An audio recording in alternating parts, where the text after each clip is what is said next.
안녕하세요. 법선생TV 허윤규 변호사입니다. 오늘은 저희 법률사무소 율쌤에서 자신있게 강점이 있다고 말씀드릴 수 있는 유류분에 대해서 좀 이야기를 나눠보려고 하는데요. 그 중에서 이제 유류분 청구권을 반드시 소송으로 청구해야 하는가인데요. 김 변호사님 어떤 의미죠? 네, 많은 분들이 아시는 것처럼 유류분은 피상속인이 생전에 증여를 하거나 혹은 유언으로 본인의 재산 전부 또는 상당 부분을 상속인이나 제3자에게 처분했을 때 이로 인해서 최소한의 상속분조차 받을 수 없는 상속인이 청구할 수 있는 권리인데요. 이러한 유류분을 청구하기 위해서는 보통 유류분 반환 청구 소송을 많이 하시죠. 네, 유류분 반환 청구는 상속에 관한 소송이지만 네. 가정법원이 아닌 민사법원의 민사소송으로 진행이 되잖아요. 네, 그렇습니다. 그런데 이러한 유류분 청구는 상속의 개시, 즉 네. 사망한 사실과 또 반환해야 할 증여 또는 유증을 한 사실을 안 날로부터 1년, 네. 그리고 상속 개시한 때로부터 10년 내에 청구해야 한다는 네. 그 두 개의 소멸시효 규정이 있지 않습니까?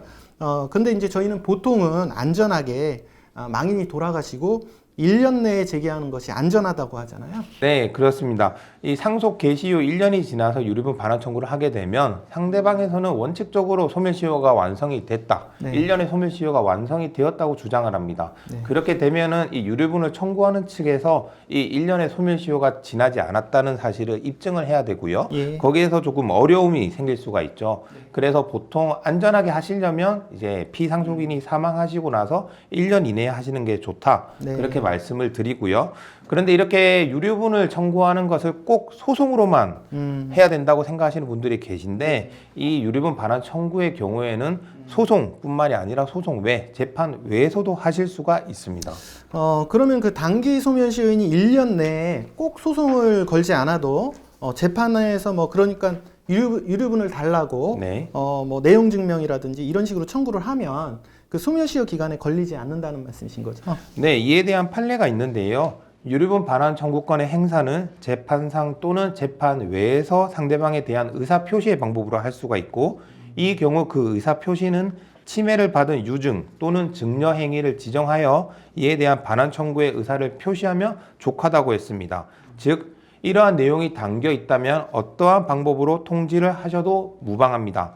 다만 이와 같이 유류분 반환 청구를 했다는 증거는 반드시 남겨두셔야 이제 나중에 소송에서 이 소멸시효가 완성되지 않았다는 점을 입증할 수 있으니 가급적 카톡이나 문자 이런 것보다는 내용 증명으로 보내시는 게 좀 더 좋긴 하죠. 네.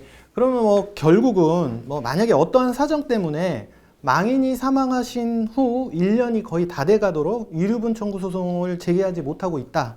예를 들면은 협의 기간이 길어진다든지 기타 사정 등등으로 유류분 청구를 못하다가 기간이 임박해서 경과될 사정이 있다면 네. 재판을 준비하는데 또 시간이 걸릴 수도 있으니까 그렇죠. 일단은 재판 외적인 방법으로 유류분 반환 청구의 의사 표시를 포함하는 내용 증명을 보내서 소멸시효를 중단시킬 수 있다는 점이 오늘 말씀의 핵심이군요. 네, 맞습니다. 말씀해 주신 대로 이러한 유류분 반환 청구는 소송 외적으로 소멸시효를 중단시킬 수가 있는데요.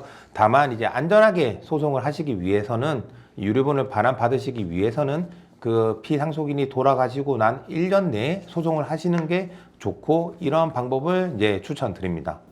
네. 오늘 말씀 감사합니다. 유류분 청구와 관련해서 특히 그 기간 도과의 문제와 관련해서 의문점이 있으시다면은 언제든지 저희 법률사무소 율쌤으로 문의 주시면 감사하겠습니다. 저희는 다음 영상에서 다시 또 찾아뵙도록 하겠습니다. 감사합니다.